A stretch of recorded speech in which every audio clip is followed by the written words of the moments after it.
Boa tarde a todos. Muito obrigada a todos que dedicaram o seu tempo a estarem presentes no segundo webinar do ciclo de inauguração de webinars do Ocean Hub Portugal. O meu nome é Eugénia Barroca, sou um membro e cofundadora do Ocean Hub Portugal, que nasceu em março de 2020, é um grupo muito recente. Nós somos um grupo criativo de jovens ambientalistas, empreendedores, estudantes, que temos o objetivo de criar uma nova cultura em prol do oceano em Portugal, focada na juventude. A nossa visão é inspirar, empoderar e conectar jovens líderes do oceano em Portugal. Assim, queremos inspirar os jovens a mostrar caminhos para a sustentabilidade, empoderá-los ao facilitar o acesso também à educação ambiental, que é onde entra também esta série de webinars, e conectar estes jovens à comunidade da Sustainable Ocean Alliance, porque nós somos um hub da Sustainable Ocean Alliance, uma organização internacional que tem a maior rede mundial de jovens líderes do oceano. A nossa missão é incentivar o empreendedorismo em jovens líderes e com apoio de campanhas da SOA, através da criação de eventos, workshops, seminários e outras ações educacionais que estamos a organizar. Esta é a nossa equipa atual, somos 6 mulheres, com idades variadas, mas entre os 18 e entre a casa dos 18 e dos 30. Foi fundada inicialmente por mim e pela Ana Vitória e Teresa, depois entrou a Bia, depois a Daniela, depois a Mafalda e agora a Natália. E esperamos que ainda cresça um pouco mais a nível de membros, que algumas pessoas que estejam a assistir em breve também sejam da nossa equipa, além depois da rede de membros de voluntários, que é o nosso objetivo também de expandir. Temos o destino de servir jovens entre os 15 e os 35 anos, pequenas empresas socioambientais, startups lideradas por jovens, cientistas marinhos interessados no empreendedorismo e ONGs e ativistas, ou seja, uma grande diversidade. As principais estratégias deste ano que procuramos usar é a literacia do oceano, como este próprio webinar, e também envolver os membros no web, ou seja, estamos a nascer e procuramos também dar-nos a conhecer e envolver a comunidade connosco. Para já estamos envolvidas com 2 projetos, o Ocean Wide Web, até da autoria da Beatriz Vinha, de quem vai gerir este webinar, que a intenção é ser uma plataforma online educativa de literacia do oceano, para ser acessível e simples, de simples acesso também a toda a gente que tenha interesse em conhecer mais sobre os ecossistemas marinhos. E somos parceiros do programa Ocean Immersion, que procura ser um curso intensivo sobre empreendedorismo dedicado aos jovens. E estes são os nossos contactos, não hesitem em entrar em contacto connosco, seja por e-mail. Temos esta primeira página web, mas que ainda está em construção, mas já tem a página inicial, com alguma informação, e depois temos as nossas redes sociais, que se calhar é de onde é mais fácil também entrar em contacto connosco. Agora, neste webinar de Oceano Profundo e Florestas Marinhas, temos a honra, e quero agradecer bastante a presença da Raquel Gaião Silva, que é a nossa convidada, bióloga marinha e muito experiente na comunicação e sensibilização destes assuntos, e a bióloga marinha Beatriz Vinha, que é membro do Hub também, a nossa Science and Conservation Manager, e ambas estudaram juntas no mestrado de Biodiversidade e Conservação Marinha, ou seja, além de hoje estarmos a ser colegas, também já são amigas, e vão hoje, inicialmente a Raquel vai nos dar a conhecer os vários projetos onde ela já esteve envolvida e também para ajudar a cativar quem está presente a assistir, envolverem-se também em mais projetos de conservação do oceano, e depois a Bia irá entrar mais específico em termos científicos do que é realmente as florestas marinhas e partilhar assim conhecimento mais detalhado. Espero que desfrutem e muito obrigada por estarem aqui. Passo a palavra agora à Raquel. Muito obrigada.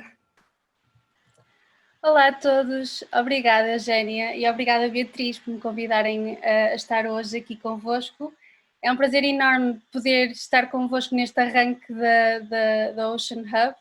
Eu sou da opinião que nós precisamos de mais pessoas como vocês, pessoas que tenham áreas diferentes, a área da investigação marinha, a área da literacia do oceano, do empreendedorismo social.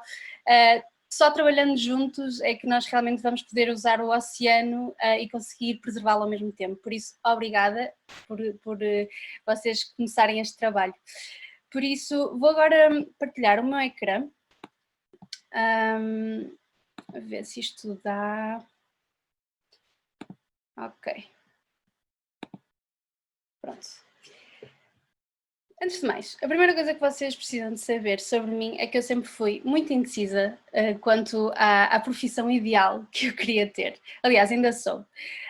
E foi apenas aos 19 anos, quando me deram um par de barbatanas e um fato de mergulho para a mão, que eu descobri finalmente a área que eu gostava de seguir, que era a proteção do oceano. Eu lembro perfeitamente, no meu primeiro mergulho, ficar completamente hipnotizada por um polvo que estava mesmo à minha frente a olhar para mim e que me estava a seguir para todo lado. Isto só aconteceu uma vez, nas outras vezes os polvos escondiam-se sempre. E lembro-me de ficar fascinadíssima com umas criaturas pequeníssimas e coloridas, chamadas nudibranquios, na altura não sabia o que eram, aqui em Viena, e lembro-me de ficar com esta sensação de todo um mundo que eu desconhecia. Eu só conhecia o mar que me mostravam na televisão, que não é nada parecido com o nosso mar português. Normalmente são sítios tropicais. Nós aqui temos uma biodiversidade lindíssima que as pessoas não estavam a conhecer, então sempre que eu mergulhava eu emergia com esta vontade de proteger o que eu estava a ver, e por isso no final do meu curso de licenciatura de Biologia decidi fazer um mestrado em Conservação e Biodiversidade Marinha, onde conheci a Via, como a Eugénia já disse, e a partir daí também temos estado em contacto e a partilhar as nossas experiências. E realmente, durante o mestrado, eu aprendi imensas coisas, desde pescas, aquacultura, a dinâmica populacional, aprendi imensas coisas e foi super proveitoso, mas para mim o pronto, fiquei muito surpreendida que o ecossistema que eu mais gostei de conhecer foram as florestas marinhas. Eu fiquei completamente fascinada pelas pradarias marinhas e pelo sapal da Ria Formosa. Para quem não conhece, nós em Portugal temos estes 3 tipos de floresta marinhas, a Bia depois vai falar mais pormenorizadamente a seguir, e na Ria Formosa eu consegui encontrar estes dois ecossistemas, onde eu vi pela primeira vez cavalos marinhos e aprendi que eles estavam em vias de extinção e que o problema éramos nós é que estávamos a criar aquilo.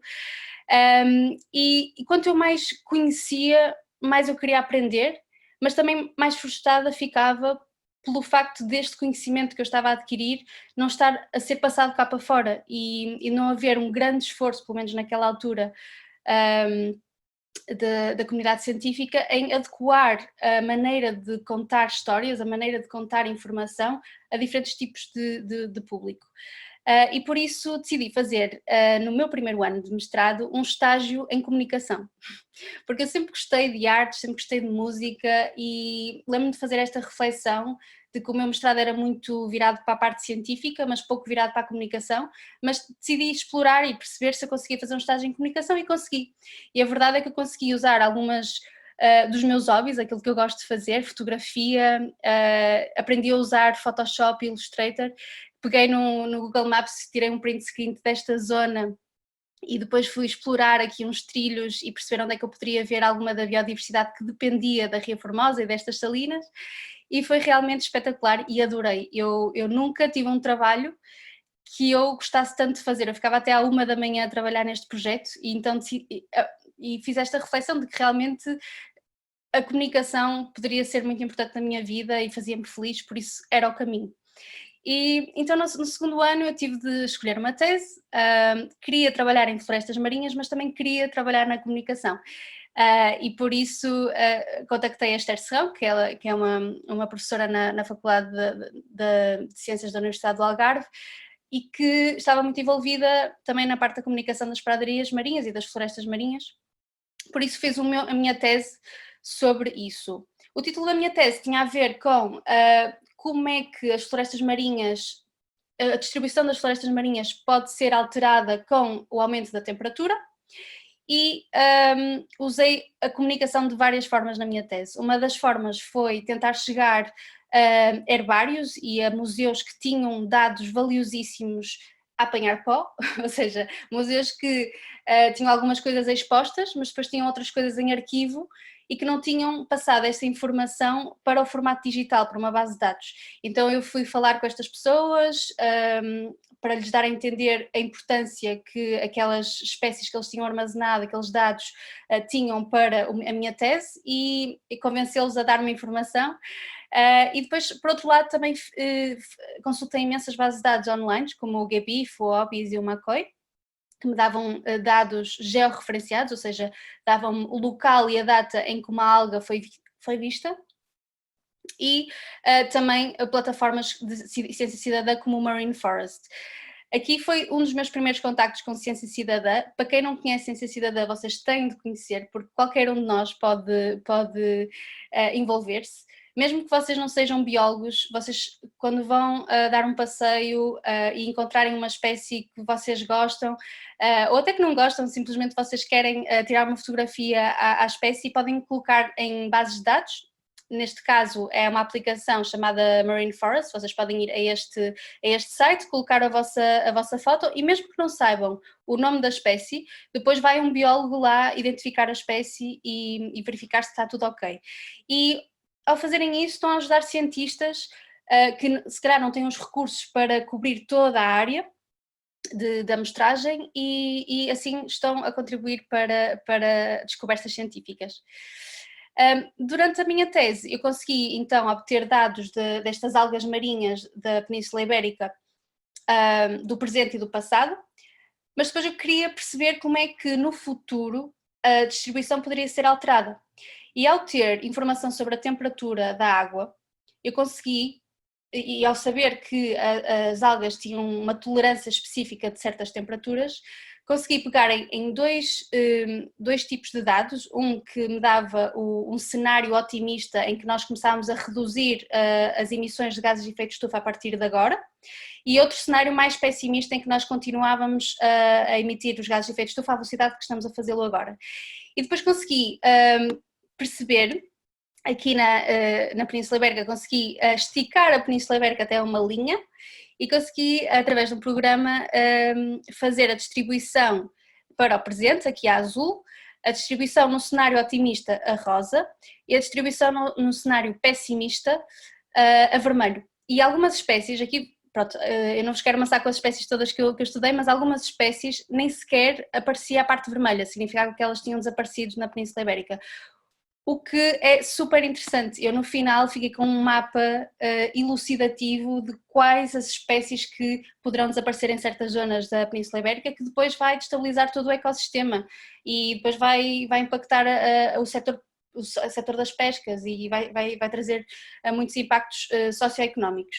E para meu espanto, aquilo que mais me deu prazer ao fazer esta investigação não foi propriamente investigar, mas foi chegar a esta ferramenta, porque no final eu fiquei com uma ferramenta que os decisores políticos podem usar para tomar as suas decisões, ou até qualquer stakeholder que depende destes recursos biológicos pode olhar para os meus mapas e tomar uma decisão mais informada.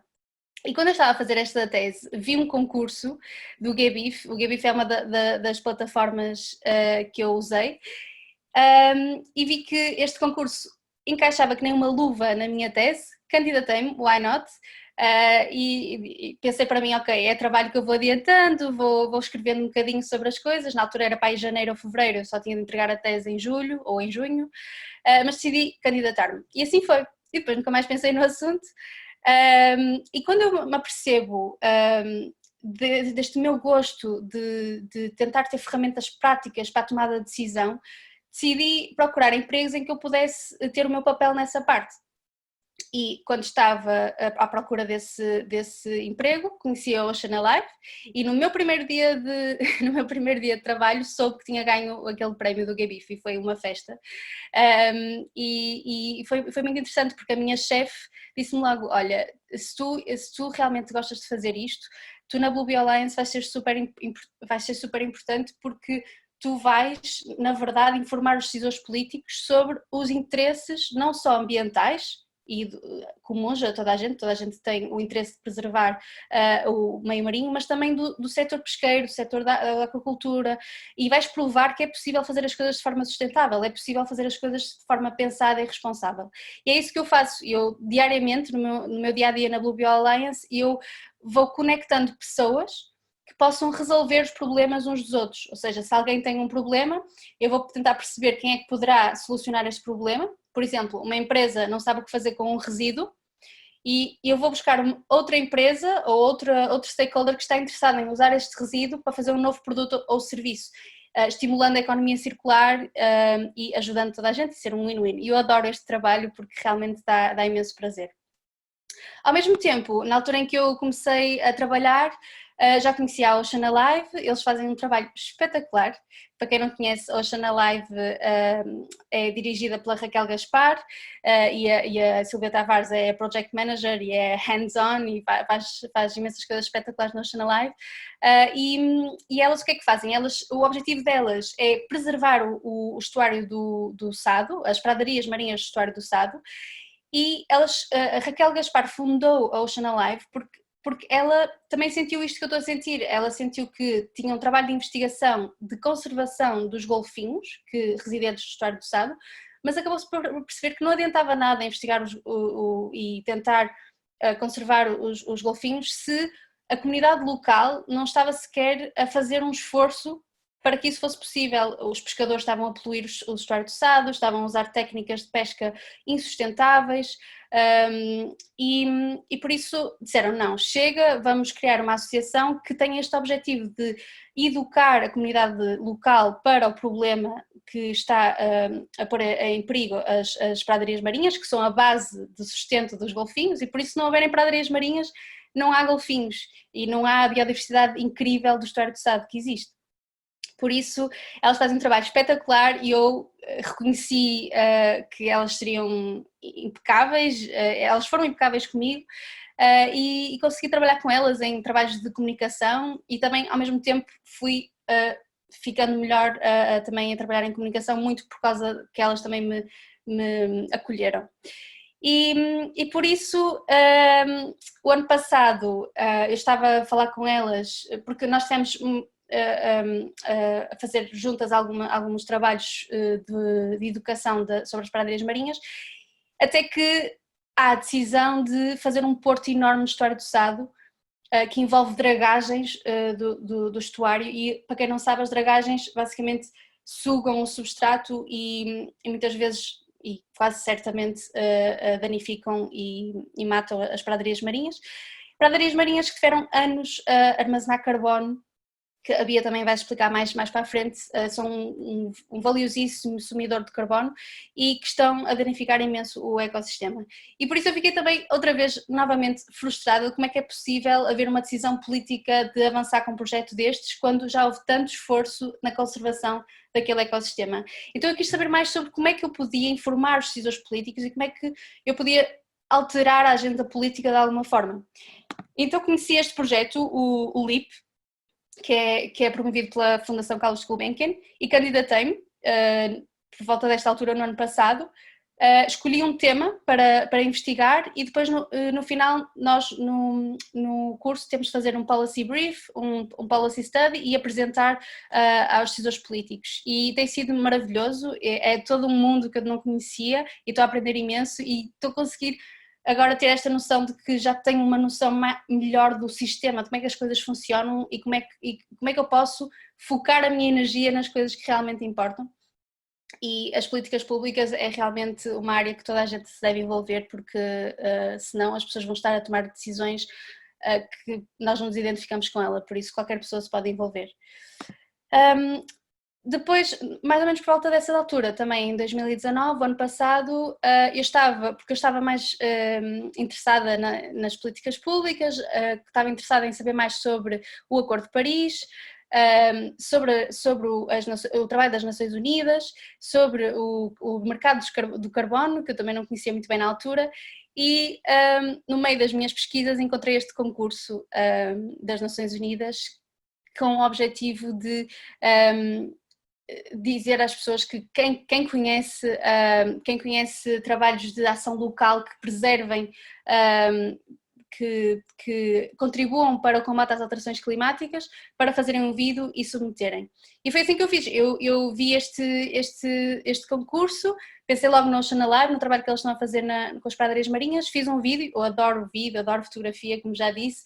Para mim era mais um desafio interessante, porque eu sempre fiz isto na minha vida pessoal, fazer alguns trabalhos de vídeo, mas nunca fiz um vídeo para sensibilização.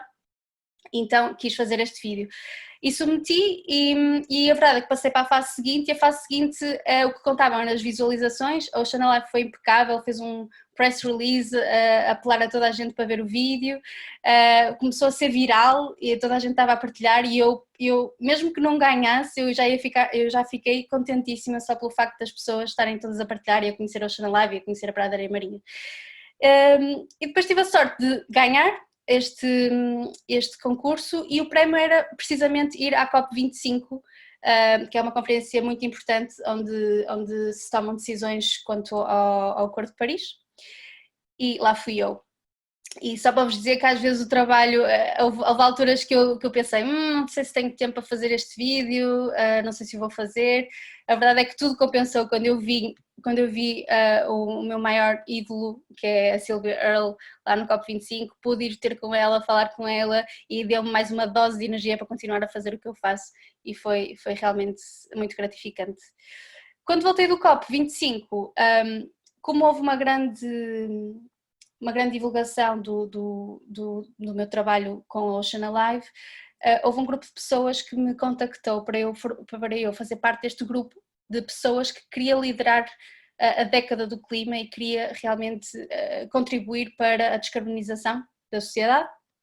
E fui convidada, nós em janeiro tivemos um bootcamp sobre as alterações climáticas e sobre como é que nós podíamos fazer novos projetos. Entretanto, aconteceu isto do Covid, começamos a ter de reunir por Zoom e não foi por isso que nós deixamos de debater os assuntos, foi super interessante porque nós neste grupo temos não só cientistas, mas também temos engenheiros, temos deputados, temos ativistas, temos pessoas de áreas muito diferentes, mas que têm o mesmo objetivo, o de descarbonizar a sociedade.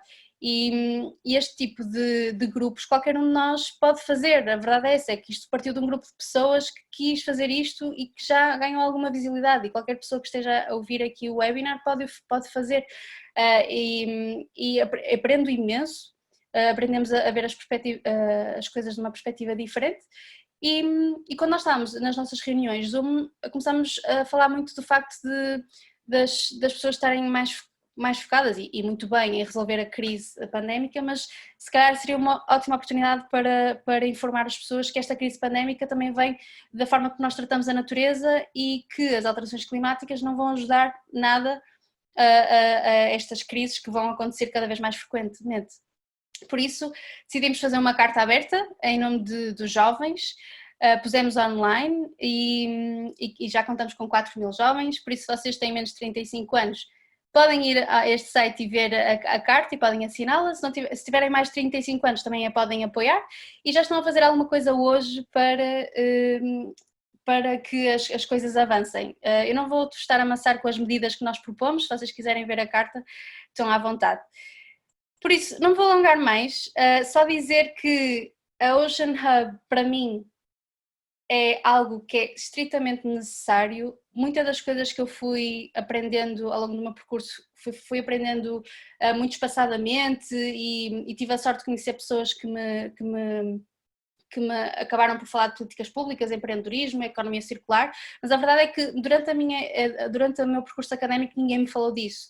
E haver alguém como a Ocean Alive que vos fala disso, que vos fala sobre o tipo de profissões que podem haver na área da biologia marinha, que não é só a investigação, que existe outras coisas a acontecer, é super importante e agradeço imenso por vocês existirem e podem contar com o meu apoio para tudo. E obrigada a todos. Muitíssimo obrigada, Raquel, pela tua contribuição, super interessante, e obrigada pelas tuas palavras de apreço. Já és um membro assim muito voluntário, como agora, não é? Que estás a ajudar-nos muito, somos todos voluntários, sim, apesar de não estar na equipa, acabas por contribuir. Agora passo a palavra à Beatriz Vinha, que nos vai fazer entrar e mergulhar no oceano profundo. Muito obrigada, Jé, muito obrigada Raquel também. Então eu vou aqui partilhar a minha tela, a ver se corre bem. Conseguem ver a minha tela? Sim? Sim, sim. Boa, obrigada. Então, muito obrigada a todos os presentes, é super bom ver a casa cheia, né? A sala cheia, mesmo que seja online. Muito obrigada a Raquel também por ter aceitado o convite de vir cá participar neste ciclo de webinars do Ocean Hub Portugal, né? Estamos agora a começar. Então, a Raquel falou um pouco da parte de mobilização e a parte do ativismo, digamos, e eu vou entrar um pouco mais na parte teórica, científica, como se fosse uma aula, mas partilhar um pouco do conhecimento que eu sei. Eu vou dividir a minha apresentação em duas partes. Vou começar então por explicar brevemente as florestas marinhas e depois vou entrar em profundidade no oceano profundo. Então, por definição, o que são as florestas marinhas? Então, elas são, por norma, habitats muito complexos e por isso são hotspots de biodiversidade, porque também têm muito potencial de oferecer uma magnitude de serviços ecossistémicos.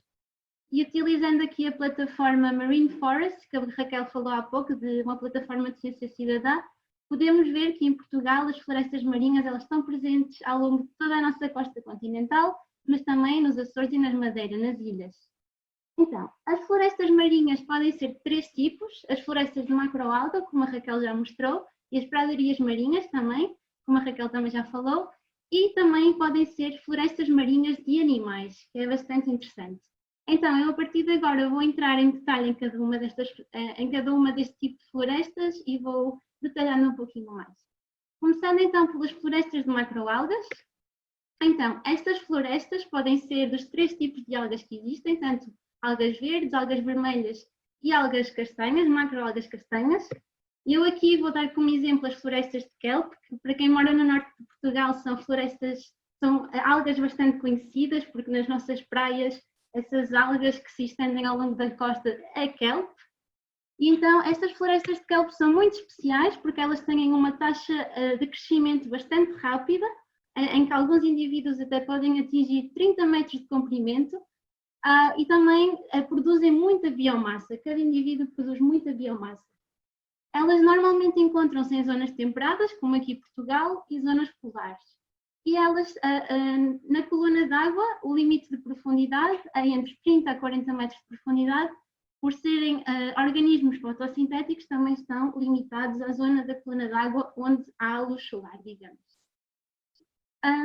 Estas florestas de kelp têm um potencial económico bastante importante. Eu pus aqui o exemplo deste paper que se refere ao Chile, tem o Chile como case study, como área de estudo, e podem ver que de facto tem anualmente um potencial económico bastante elevado, e também dentro da rede trófica são produtores primários importantíssimos pela capacidade de produzir carbono orgânico. E os únicos rivais, entre aspas, de uma forma, obviamente, um dos rivais positivos, são só as florestas tropicais, no que toca à produção primária do ecossistema. Além de serviços que as florestas de kelp podem oferecer, há serviços variadíssimos no que toca à sua função no ecossistema. Elas são um habitat muito importante para várias espécies, inclusive algumas espécies comercialmente importantes de peixe. Também nas próprias florestas são muito importantes para refúgio e abrigo de várias outras espécies. No que toca à sua importância para nós, humanos, e como recurso marinho, elas são muitas vezes utilizadas como fertilizante para a agricultura, e no que toca à aquacultura também muitas vezes são utilizadas como comida.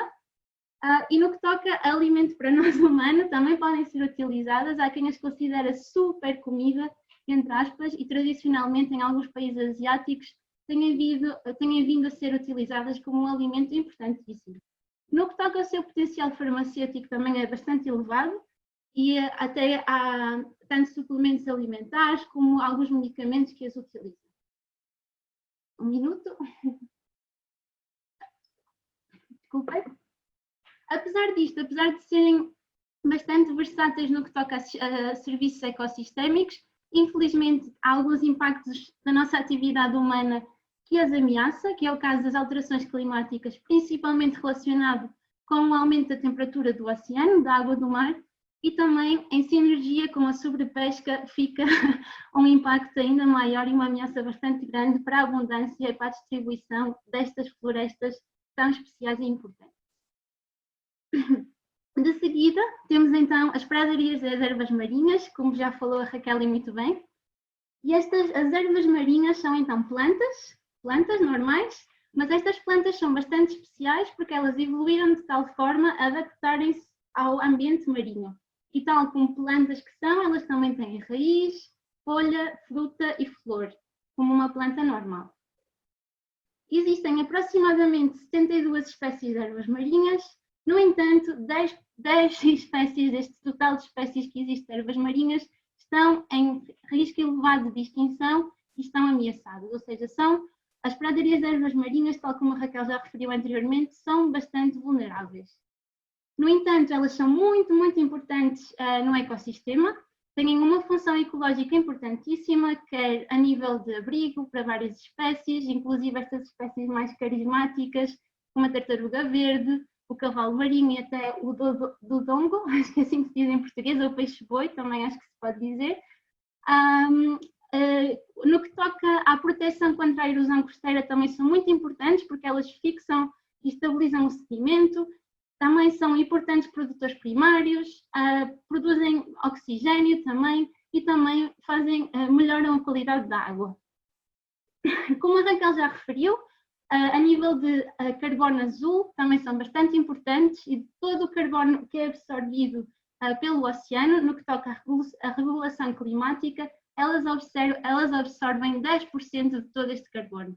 Ou seja, mesmo elas têm este papel importantíssimo na regulação climática e são um forte aliado contra as alterações climáticas, como a Raquel referiu, e muito bem.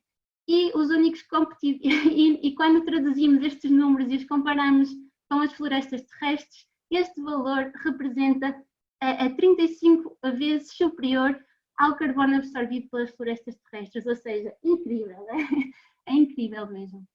No entanto, o que acontece com as pradarias de ervas marinhas é que talvez por elas não serem tão carismáticas como os recifes de corais ou outros ecossistemas, elas não são tão reconhecidas pelo público e há uma enorme falta de reconhecimento do público em geral, por isso que projetos como a Ocean Alive são tão importantes para trazer atenção a estes ecossistemas, tão importantes e com tantos serviços a oferecer, e por isso elas também muitas vezes são esquecidas na política de conservação ambiental. Muitas vezes são esquecidas mesmo o seu potencial para combater as alterações climáticas, como eu já referi.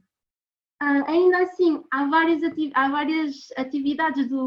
impactos da atividade humana que ameaçam estes ecossistemas, por exemplo, a baixa qualidade de água derivada da poluição, a destruição física, como a Raquel falou muito bem, as dragagens do Estado é um exemplo perfeito sobre isso, e também a sobrepesca. E com tudo isto aliado, isto resulta, infelizmente, de um declínio anual de 7% da abundância destes ecossistemas tão importantes. Chegando então ao último tipo, entre aspas, de florestas marinhas, são as florestas marinhas constituídas por animais, e estas florestas são bastante especiais, são as minhas preferidas, se é que posso dizer, todas são importantes, é óbvio, porque estas florestas, como vocês podem ver aqui, se assemelham bastante às florestas terrestres, no entanto são formadas por animais, e estes animais são invertebrados bentónicos, que estão fixos ao substrato marinho, e estes invertebrados, estes animais podem ser corais, esponjas ou gorgônias.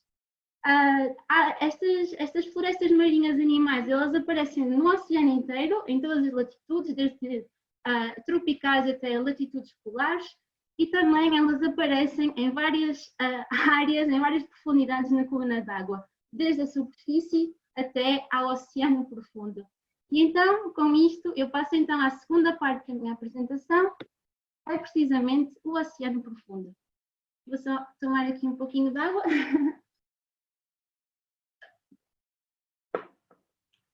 Bem, no que toca ao oceano profundo, teoricamente, o oceano profundo é então definido como uma área na coluna d'água que está abaixo dos 200 metros de profundidade. Com isto, é o maior bioma do planeta, porque ele representa 95% do volume total do oceano. Eu aqui pus um livro que é eu gosto muito, é bastante importante para mim, porque o oceano profundo tem vindo a pertencer ao imaginário dos humanos desde há bastantes séculos, e um exemplo perfeito disto é este livro de Júlio Verne, que são as 20.000 léguas submarinas, e nesta altura, quando este livro foi publicado, olhava-se para o oceano profundo como se fosse este ecossistema escuro, extremo, em que não havia vida, inabitável, completamente. E este livro, tal como já é habitual de Júlio Verne, que é sempre, tem a vanguarda, né? Que é sempre pensa à frente do seu tempo no que toca ao avanço científico e tecnológico. Neste livro, Júlio Verne, ele então, reparem que este livro foi publicado em 1870 e ele nesta época, ele já foi capaz de imaginar um submarino que ia às profundezas do oceano e foi capaz de imaginar todas estas espécies que existiam ali no oceano profundo, numa altura em que isso era imaginável. Mais tarde, após a publicação deste livro, 2, 3 anos mais tarde, aconteceu a expedição Challenger, que foi bastante importante para os avanços científicos do oceano profundo. E porquê? Porque esta foi a primeira expedição em que se conseguiu mapear uma parte do oceano profundo, em certas zonas, e também foi nesta expedição que pela primeira vez se provou que existia vida no oceano profundo e não era só este ecossistema estranho, desconhecido e inabitável que se pensava que era. Atualmente, obviamente, com o avanço tecnológico, o avanço científico também tem aumentado. E atualmente já temos o Nautil, de Júlio Verne, que já é uma realidade. Este aqui é um submarino de investigação científica do IFREMER, que é o Centro de Investigação Científica de França. E este submarino leva então pessoas dentro, pode recolher imagens de vídeo e fotografia, pode recolher amostras, e é bastante interessante. Temos também os ROVs, que são uma espécie de robô, digamos, ou seja, não é preciso ir ninguém lá dentro, pode ser controlado a partir do barco, que tem também as câmaras, que podem recolher imagens de alta resolução, podem também recolher amostras físicas, e temos também os AUVs, que são instrumentos bastante importantes para recolher dados oceanográficos do substrato marino. Então são bastante importantes também para produzir mapas de alta resolução do fundo marinho. No entanto, apesar destes avanços, apenas 0,0001% do oceano profundo é conhecido atualmente e atualmente sabe-se mais da Lua e de Marte, no que toca a conhecimento científico, do que o oceano profundo. Eu acho que isto nos devia fazer refletir a todos. No entanto, apesar de haver esta falta de conhecimento científico no oceano profundo, sabe-se já que eles têm bastantes serviços ecossistémicos e são bastante. O oceano profundo em si é bastante importante para todo o planeta e para toda a regulação do planeta. O oceano profundo é, por exemplo, o habitat de espécies importantíssimas, é muito importante para a produção quimiosintética, isto vem principalmente das fontes hidrotermais. Também falamos outra vez nos serviços de regulação do clima, porque também absorve muito CO2 atmosférico, e mesmo no ponto de vista económico é bastante importante, porque tem espécies relacionadas com a pesca bastante importantes comercialmente, tem também bastantes componentes farmacêuticos e também tem, como vamos ver mais tarde, um grande potencial para a exploração de petróleo e de gás e também a exploração minéria. E claro, também tem um valor carismático e estético brutal, porque tem dos seres vivos mais estranhos do planeta e mais esteticamente não convencionais, digamos. Com isto, já que estamos a falar do valor farmacêutico do oceano profundo e pondo também em contexto com o que estamos a viver atualmente, infelizmente, com esta situação da Covid-19, o oceano profundo também tem seres vivos que são muito importantes no aceleramento de medicamentos que podem combater a Covid-19. É o caso, por exemplo, desta alga vermelha, que, se não me engano, está presente na Nova Zelândia. Este caracol tem um veneno que tem uma proteína que é bastante importante para um medicamento que se pensa que pode ajudar, que tem o potencial de combater a Covid-19. E aqui voltamos outra vez às nossas florestas marinhas, neste caso de esponja, e estas florestas marinhas são do oceano profundo, que também têm componentes bastante importantes em combates a doenças respiratórias e outras doenças epidemiológicas. Então, isto traz-nos então às florestas marinhas, sim, mas as florestas marinhas que existem no oceano profundo. E estas florestas marinhas no oceano profundo são principalmente compostas por esponjas, e as esponjas é bastante interessante E uma curiosidade, eu não sei o que é que vocês sentem a ver estas imagens, mas para mim, principalmente esta aqui em baixo é magnífica, né? Num ecossistema tão profundo, tão escuro, tão extremo, a ver todo este tipo de biodiversidade, esta biodiversidade que nem o Júlio Verne conseguia imaginar, é incrível. E uma curiosidade é que, de facto, as esponjas foram os primeiros animais a formar florestas marinhas de animal, ou seja, a formar esta aglomeração de biodiversidade. Depois, o segundo tipo de florestas marinhas de animal que encontramos no oceano profundo são então compostas por corais de profundidade ou corais de água fria. Aqui eu pus este exemplo, que, se não me engano é Lufélia, que é uma das espécies mais conhecidas pela sua capacidade de formar recife. No entanto, apesar de ser um recife de coral, não propriamente uma floresta, mas um recife de coral de profundidade, tem bastantes diferenças de um recife de coral de superfície. Curiosamente, mais de metade das espécies de coral que encontramos, elas estão em águas frias, profundas e escuras, ou seja, estão no oceano profundo. E no que toca às diferenças principais entre os recifes de coral de profundidade e os recifes de coral que encontramos à superfície, que acho que toda a gente conhece e são bastante carismáticos e conhecidos, a primeira é que os corais de profundidade não têm algas simbióticas e então não têm independência do sol, da luz solar para viver, e com isto eles podem viver em ecossistemas profundos e extremos, como é o oceano profundo, e alimentam-se principalmente e somente por organismos e nutrientes que vêm com as correntes que eles vão capturando. Ou seja, os corais de profundidade normalmente eles estabelecem-se em zonas com correntes bastante ativas e com uma hidrodinâmica bastante interessante. Então, eu vou agora passar alguns exemplos das florestas marinhas formadas por corais de água fria. Temos aqui as florestas marinhas de Gorgónias, e este exemplo que eu pus aqui foi da minha tese de mestrado. Este aqui está localizado no sul de França, num canhão submarino, assim é que é. E é bastante interessante, porque algumas das gorgónias que nós vemos aqui, esta do género Calogorgia, estas gorgónias podem chegar a 2 metros de altura. E nesta área foi incrível, porque a minha tese de mestrado foi a primeira vez que se descobriu tudo isto, não se sabia que isto estava lá, e foi incrível porque eram de facto áreas em que havia uma densidade enorme destas gorgónias, assim é que é. E outro tipo também de florestas marinhas de animal são então as florestas marinhas de corais negros. E estes aqui eu adoro, acho que são lindíssimos, e eles são chamados corais negros. Vocês veem cá muita cor, não é nada de negro aqui, mas eles chamam-se corais negros porque o talo, ou seja, a base destes corais é preto, é negro, e por isso têm esse nome. E estas são bastante interessantes porque já a própria forma deste coral, já a canópia, já se parece muito com uma árvore, e a própria canópia, a própria forma do coral já é bastante interessante e já é um abrigo para várias espécies. Há várias espécies que vivem dentro do coral, não só ao redor, mas dentro do coral. Então é interessantíssimo do ponto de vista de biodiversidade.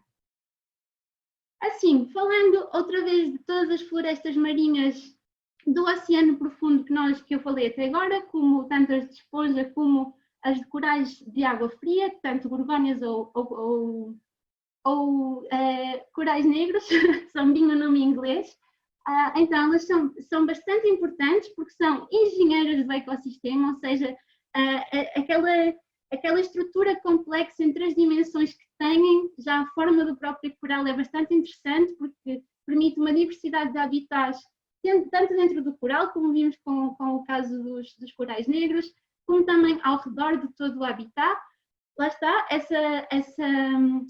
esse serviço de suporte e abrigo para várias espécies, e também os corais de profundidade, como vivem no oceano profundo, são as espécies que vivem dezenas, algumas vezes centenas, outras vezes milhares de anos, ou seja, são espécies com ciclos de vida bastante lentos, e a vida em geral no oceano profundo vai muito lenta. Então, por esta razão, eles também nos servem como registros a longo prazo das alterações climáticas. São registros vivos no nosso planeta, que nos permitem estudar o passado e talvez até prever os ciclos do nosso planeta e saber um pouco do futuro. No entanto, como eu já referi, e também muito relacionado com esta baixa taxa de crescimento, com baixa fertilidade, com o facto de viverem muitos anos e terem uma reprodução bastante tardia, são espécies bastante vulneráveis. E até há algumas espécies de corais negros que podem chegar a 4.000 anos de idade. Imaginem, é como as árvores, né? Temos árvores também milenares na Terra, digo, à superfície, então é igual também, então é incrível. Bem, falando de vulnerabilidade, infelizmente isto traz-nos à parte dos impactos, e como as florestas marinhas do oceano profundo, tanto de esponjas como de corais, são tão vulneráveis, infelizmente os impactos também são bastante agravados.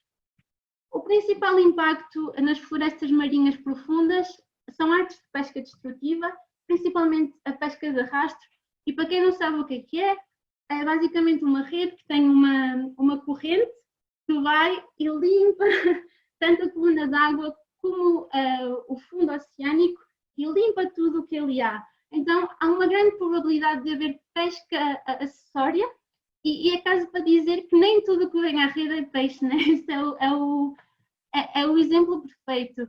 E aqui, muitas vezes, corais de profundidade ou esponjas de profundidade são resultados dessa pesca acessória. E eu não sei, eu pus aqui esta imagem, que precisamente é isso, veio numa rede de arrasto como produto da pesca acessória. E esta imagem, para mim, impacta muito, porque depois este coral negro foi enviado para o laboratório para datação de isótopos e descobriram que tinha 1973 anos de idade. E vocês veem que em segundos, pelo impacto humano, morreu, né? É o que acontece. É bastante triste. Depois, outro impacto muito importante para as nossas florestas marinhas do oceano profundo são as alterações climáticas. Basicamente acontece uma cadeia de eventos, que eu não vou detalhar, mas o que acontece com esta cadeia de eventos e com o aumento do dióxido de carbono atmosférico, a temperatura da água do mar aumenta e há uma diminuição da concentração do oxigênio na coluna d'água. E com isto há um aumento globalmente, e com a tendência das alterações climáticas, no futuro também há uma tendência ao aumento das zonas mínimas de oxigênio no planeta inteiro. Isto é bastante triste, porque todos sabemos que sem oxigênio não há estas formas de vida tão interessantes e complexas.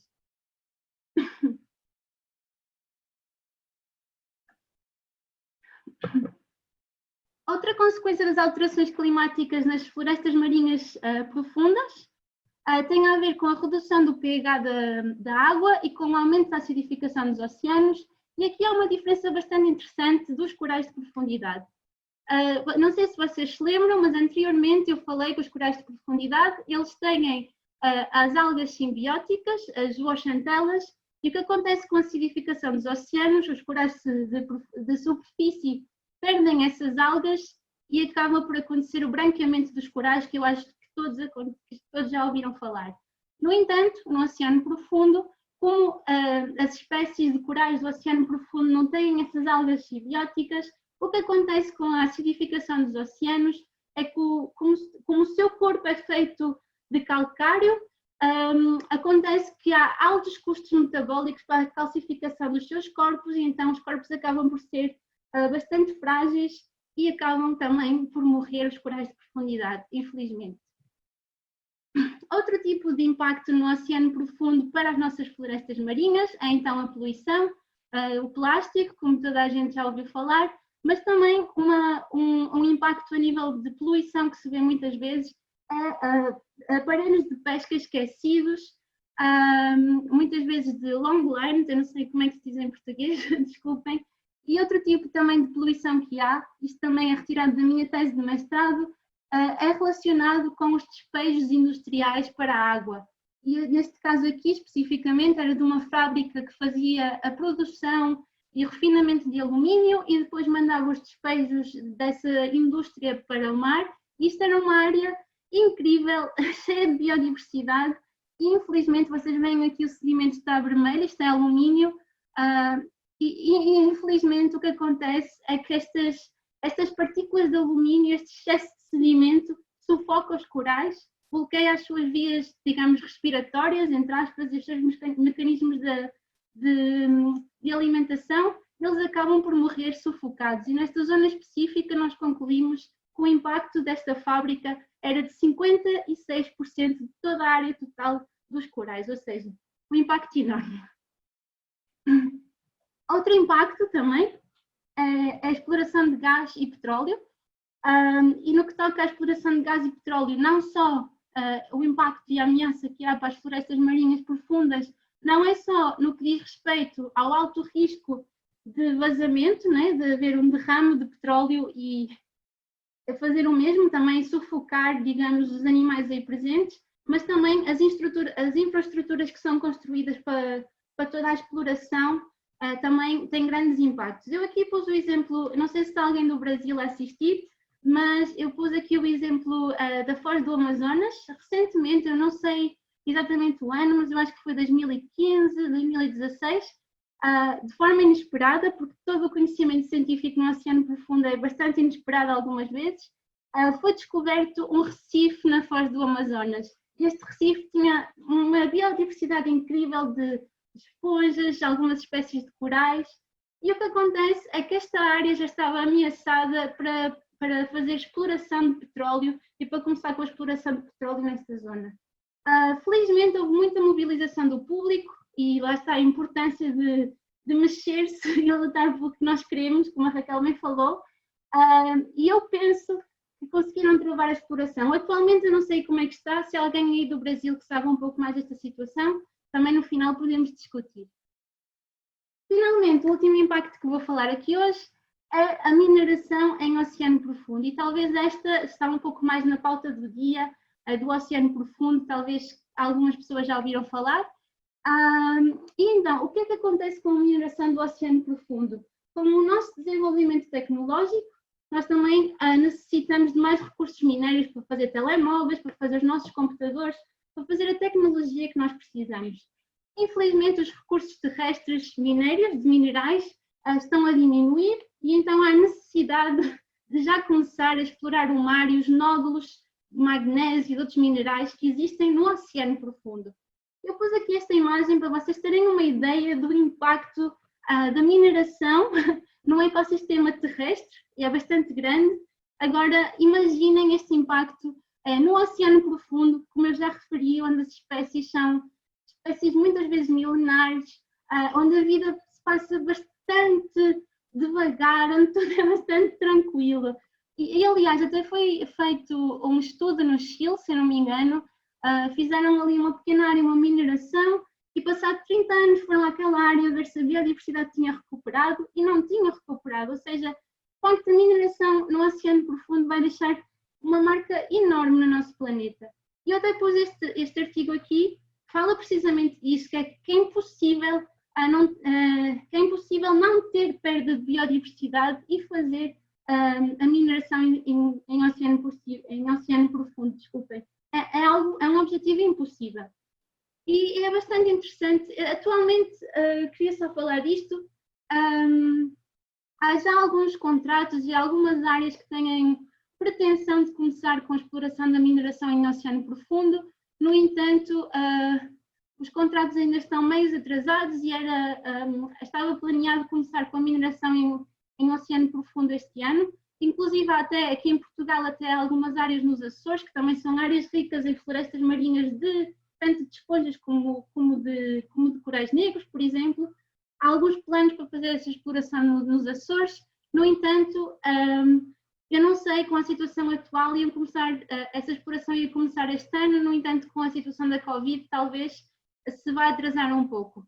Queria só mencionar, e não vou entrar em muito detalhe, com esta campanha da SOA, que também é a organização que apoia o Ocean of Portugal. Eles estão com uma campanha ativa contra a mineração em oceano profundo. Depois, se quiserem dar uma vista de olhos, é bastante interessante.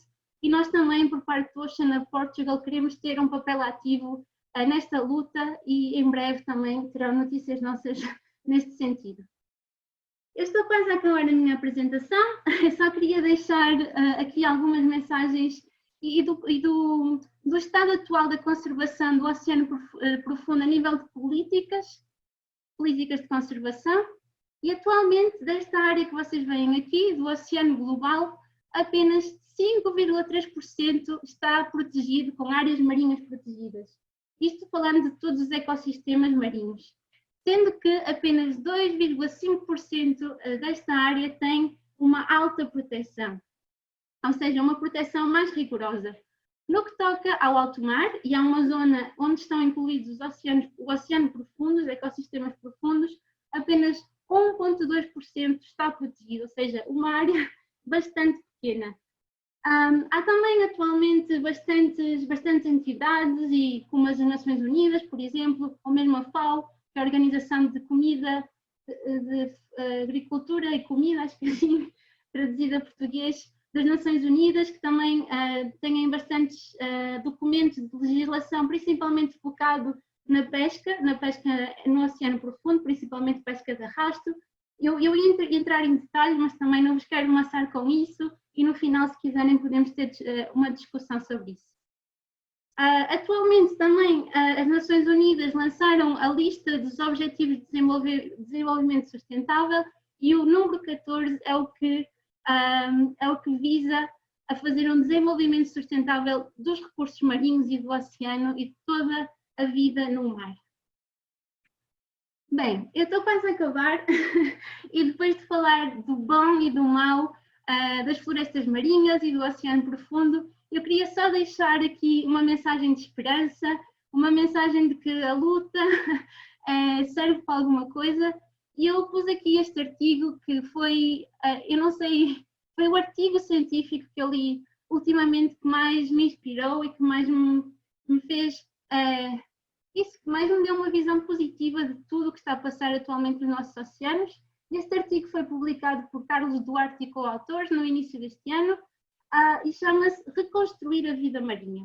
E o que ele faz é um trabalho muito bom de revisão sobre todos os impactos humanos nos ecossistemas marinhos, e depois ele vai analisar caso a caso alguns exemplos de populações de algumas espécies que estavam em declínio devido a esses impactos, e depois foram tomadas as medidas de conservação certas e essas populações conseguiram recuperar.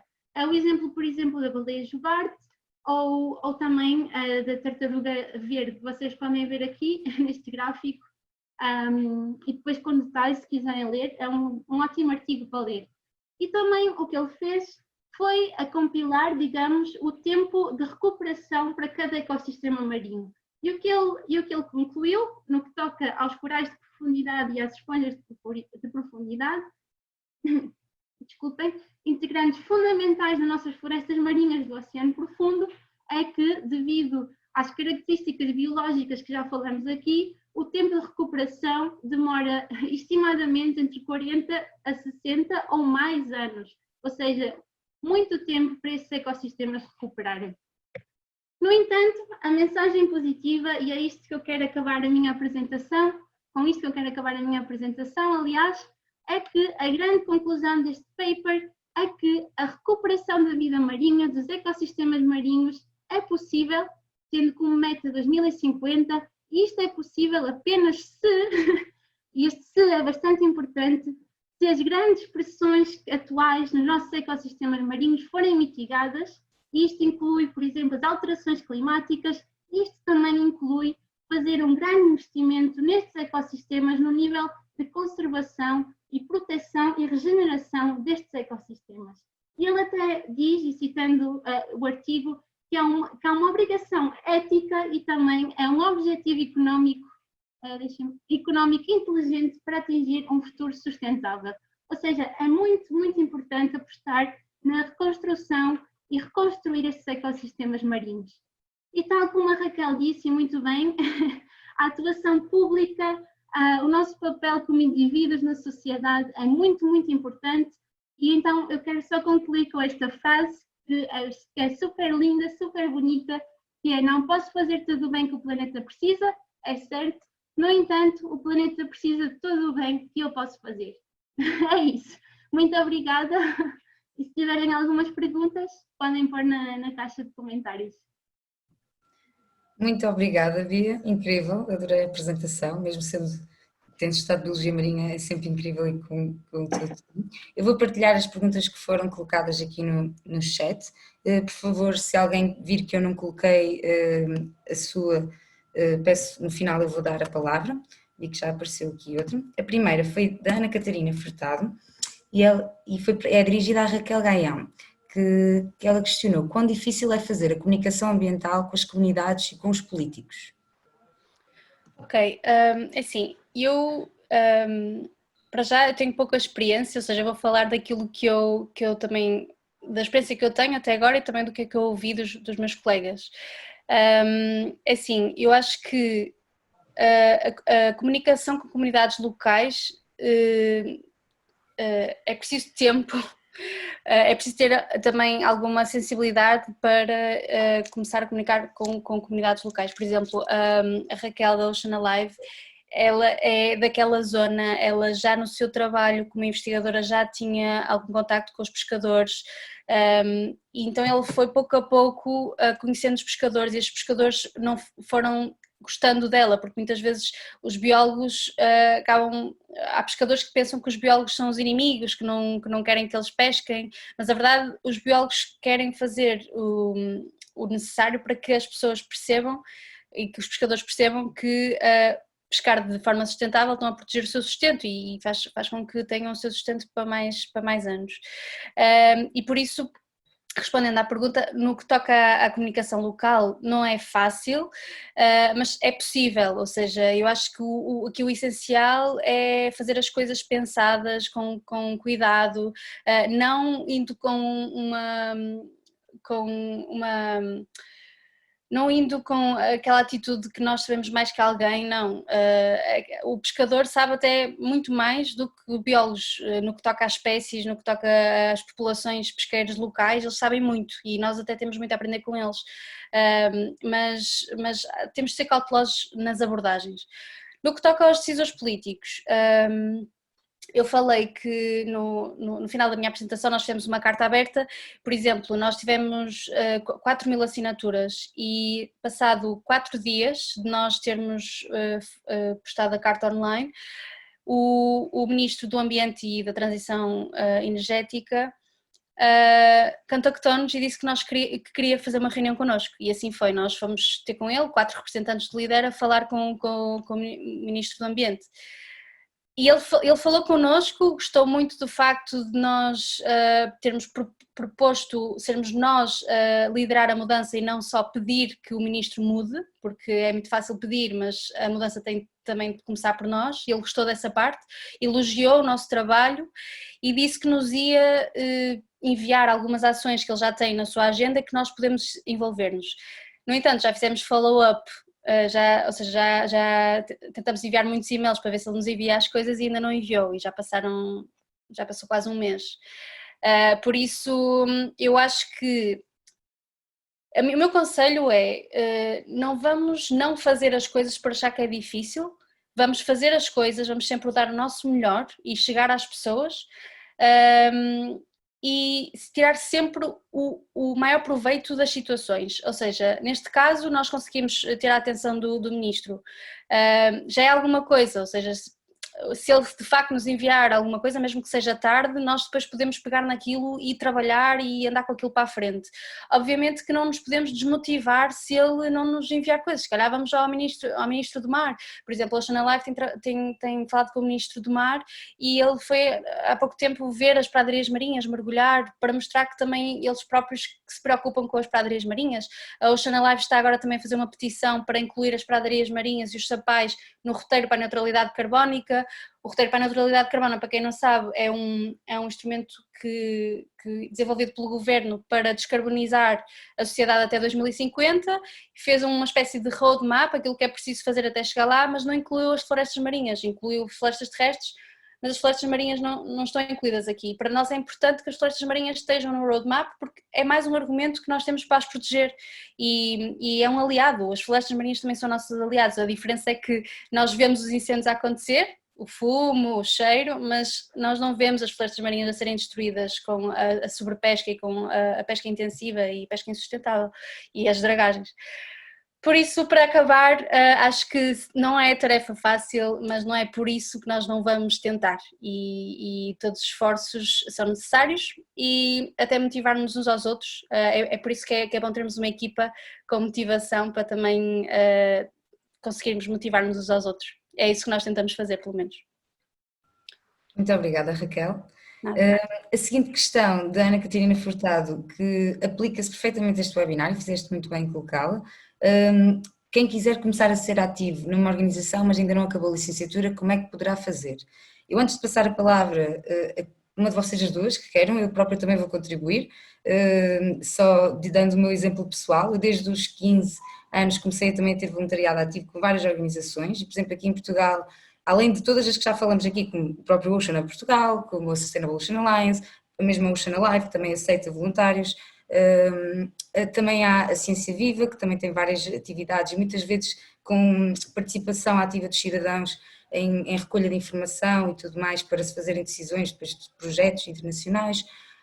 A nível internacional também há, por exemplo, eu participei também do World Oceans Day, e Ana Catarina Furtado, eu penso que estudas na Universidade do Algarve, e sei que há um membro, a Joana da Rosa, está na UALG, que é agora a representante de Portugal no Youth Advisory Council do World Oceans Day. Pronto, assim só uma série, mas agora eu vou passar a palavra, não sei, Bia ou Raquel, qual de vocês já gostaria de responder primeiro? Se calhar Bia, que a Raquel... Força, Bia, vai. Não, é isso, assim, eu acho que a Gela já fez um resumo bastante grande do que se pode fazer, mas lá está, isso é muita parte muito também da atividade de cada um, né? E da pesquisa que cada um pode fazer. Por exemplo, eu quando estava na universidade, não sei se está aí alguém da Universidade do Algarve, mas eu estava envolvida no NAS, que é o Núcleo de Atividades Subaquáticas, e foi aí que eu comecei. Até aí eu nunca pensei que fosse capaz de começar a fazer projetos, organizar coisas para um público grande. E então aí foi quando eu comecei também isso, não ter medo de se expor, não ter medo de começar a organizar coisas. Isso, e pesquisar organizações para que possam colaborar. Normalmente as organizações até precisam de voluntários. E isso, e criando networking, né? Criando uma rede de contactos para que possam eventualmente conhecer mais pessoas, encontrarem o projeto certo para vocês e eventualmente criarem inspiração para criar o vosso. Acho que seria isso. Não sei se a Raquel quer acrescentar alguma coisa.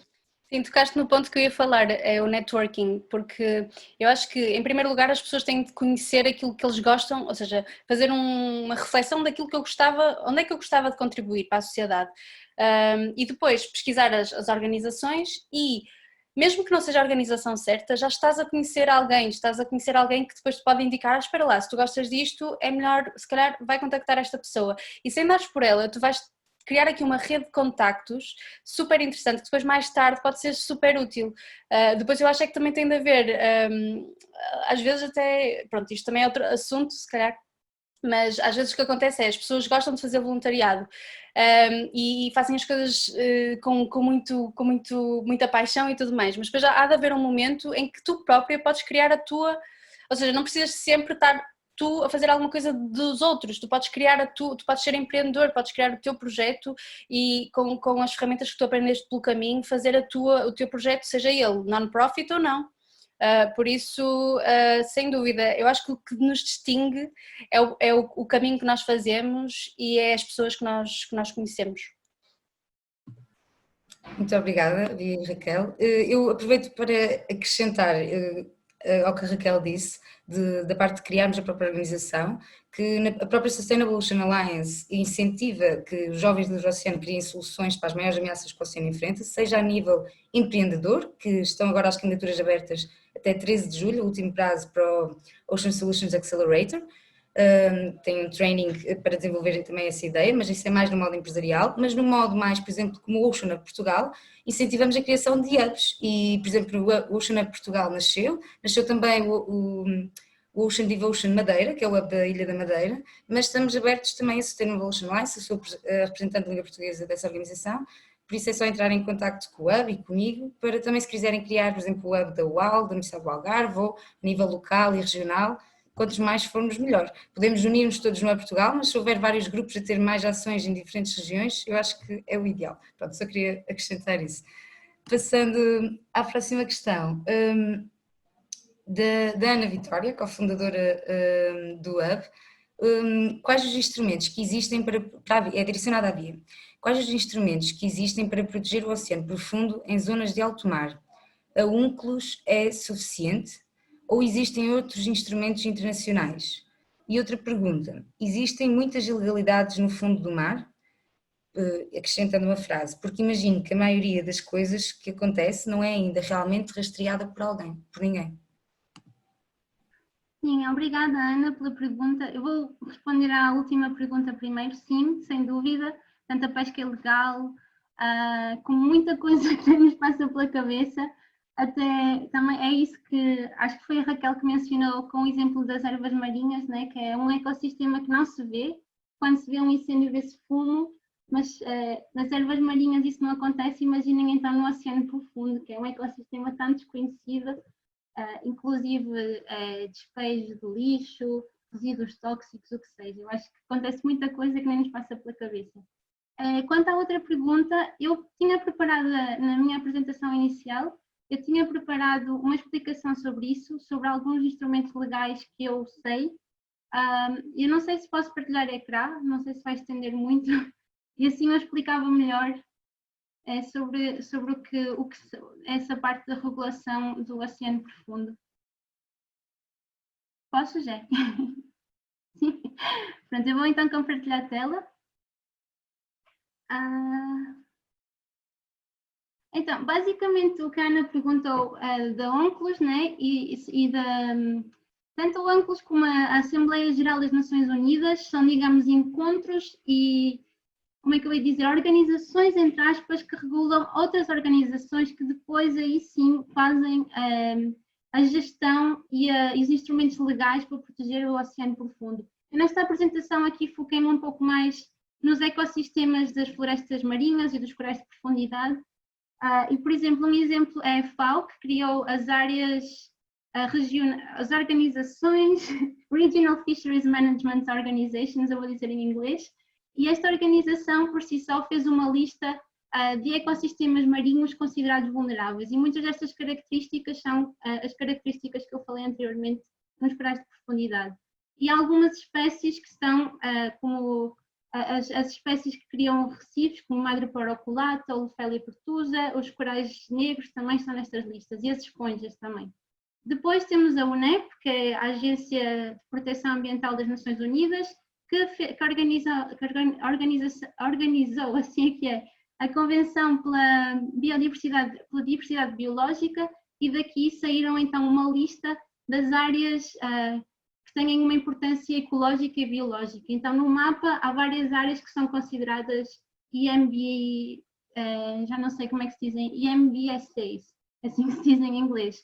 E, por fim, também uma entidade das Nações Unidas, a ISA, né, International Seabed Authority, e são eles que regulam a mineração no oceano profundo, e são eles que dão os contratos e fazem os acordos com os países. Depois, mais especificamente na Europa, eu acho que foi o Pedro, se não me engano, que perguntou sobre a Europa e sobre a pesca de arrasto, e não, ainda não é proibido, há uma grande pressão. Se eu não estou em erro, o último update que houve na legislação foi proibir a pesca de rastro até a partir de 800 metros, o que não tem muito sentido porque muita da biodiversidade está um pouco mais acima. E depois também há outras diretivas, como as diretivas dos habitats, que é de estabelecer áreas especiais de conservação, e também a Marine Framework Directive, que tinha como objetivo avaliar o estado ecológico das espécies até 2020. E depois, eu não vou entrar muito em detalhes, mas depois para cada espécie também regulações específicas, por exemplo, para os corais negros, também há a lista de espécies da IUCN, não sei se é assim que se diz em inglês. Depois há várias convenções específicas também e por aí fora. Algumas delas, lá está, não têm estados de conservação mais, digamos, avançados, porque também há muita falta de conhecimento científico. Mas de uma forma geral, é isso, assim. É o que há. Ok, muito obrigada a todos. Eu acho que era a última, já respondeste à última questão do Pedro, exatamente sobre a pesca de arrasto. Acho que não há mais nenhuma. Se alguém tiver alguma contribuição e quiser ligar o microfone, agora nestes próximos 10 segundos é o momento. Eu só quero dar ênfase a este comentário da Catarina Abril, que é verdade, dos sistemas dos barcos, o sistema ACE, que dá para desligar e que não faz um bom controle, digamos, das atividades de arrasto. É verdade, um bom ponto. Obrigada, Catarina. Pronto, então desta forma iremos encerrar. Agradecemos a todos a vossa presença e pedimos desculpa desde já pela extensão do tempo, tem sido 1h15, mas achamos que esta discussão é bastante importante, às vezes é das partes mais interessantes também, não só a partilha de informação, mas também debatermos em conjunto. Em relação às questões da gravação, vai ser colocada no nosso canal do YouTube e depois iremos partilhar também nas redes sociais.